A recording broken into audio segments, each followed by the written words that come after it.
guys, ngayon naman i-check natin yung ating temperature gauge.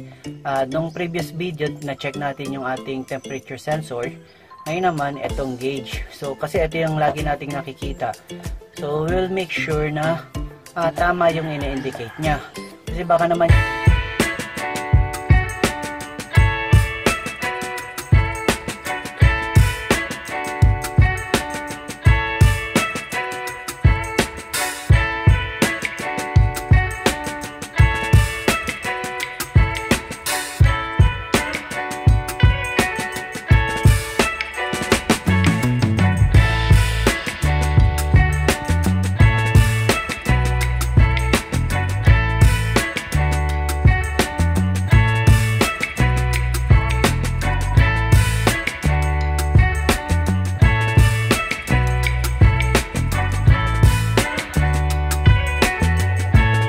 natin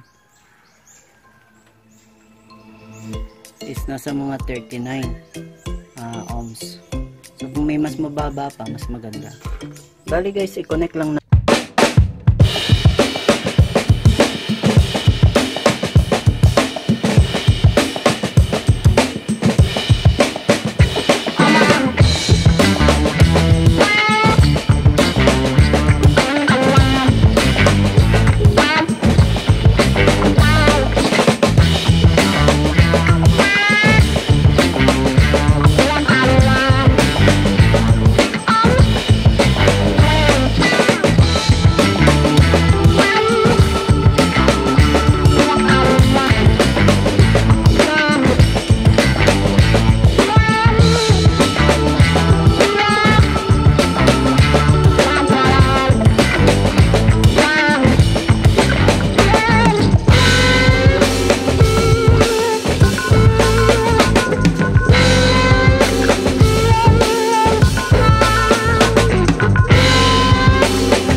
So sa 50 ohms na linagay natin na resistor, yan yung kanyang indicator.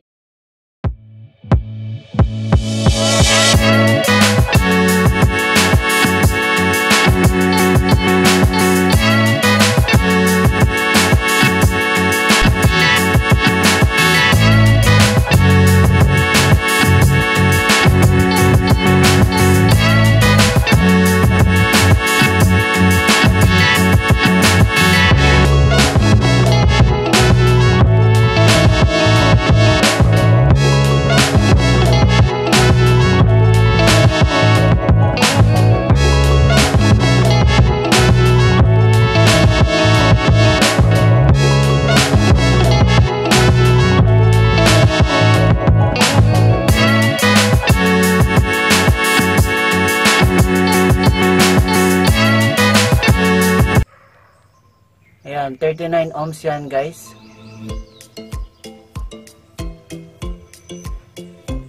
Okay. Andarin muna natin yung ating engine, then i-temporary connect ko muna siya dito. Ayan. So para madali nating ma-disconnect Ayun guys, ngayon i-check natin kung ilang ohms yan. Kanina yung 50 nandito, then yung 39 dito banda. So tingnan natin to guys kung ilang ohms.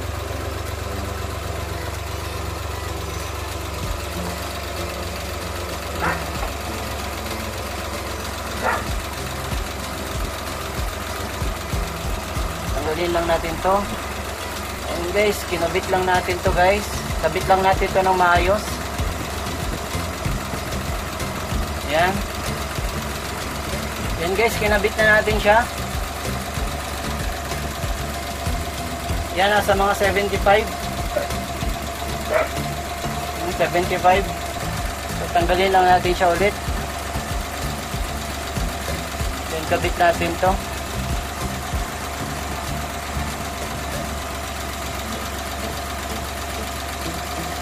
Yan, then titignan natin.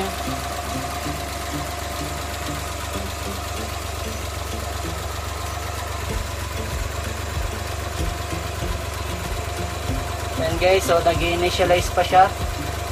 Kasi kakakabit lang natin. So nasa mga 75 ohms. Hintayin lang natin mag-stable siya.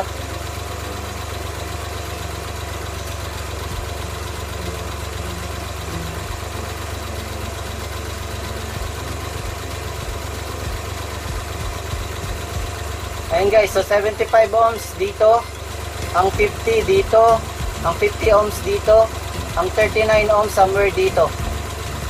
So sa tingin ko guys, okay naman yung ating gauge.